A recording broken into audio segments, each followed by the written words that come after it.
పిల్లలు హాయ్ పిల్లలు.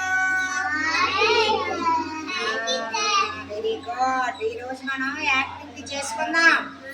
ఇదిగో ఆదర్శాలలో 16, 17 పేజీలోనివి యాక్టివిటీ చేసుకుందాం. క్రమ పద్ధతిలో ఆలోచించడం.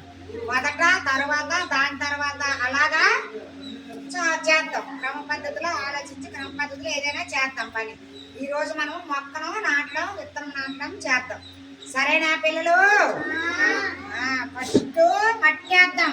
కుండలో మట్టి వేద్దాం. వేసామా?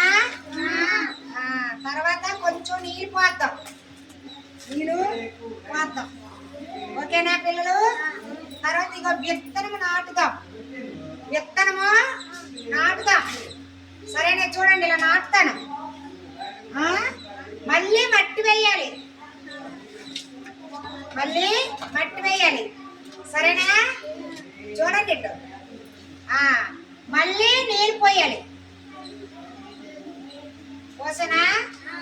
చూడండి, ఇంకో మా విత్తనం ఉంది. ఓకేనా?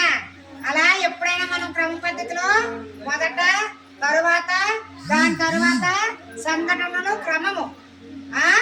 ఫస్ట్ మట్టి కుండ తెచ్చాం, దానిలో మట్టి వేసాం, తర్వాత విత్తనం ఉడిసాం, తర్వాత మళ్ళీ మట్టి వేసాం, తర్వాత నీళ్ళు పోసాం. అలాగా మళ్ళీ పెడితే బయట పెట్టి రోజు వాటర్ పోస్తే ఈ మొక్క ఇగో చూడండి ఫస్ట్ ఇలా మొలకెత్తుతుంది. సరేనా? ఇలా మొలకెత్తిందా? చూడు, చిన్న ఆకులు వచ్చాయి, చూసారా? తర్వాత ఇలాగ మొక్క అవుద్ది. అలాగా పెద్ద చెట్టు అవుద్ది. అలాగా క్రమ పద్ధతిలో అలాగా పెరుగుతుంది. సరేనా పిల్లలు? మీకు అర్థమైందా? మొదట, తరువాత, దాని తర్వాత క్రమ పద్ధతిలో చేయడం. ఓకేనా? క్లాప్స్ కొట్టండి.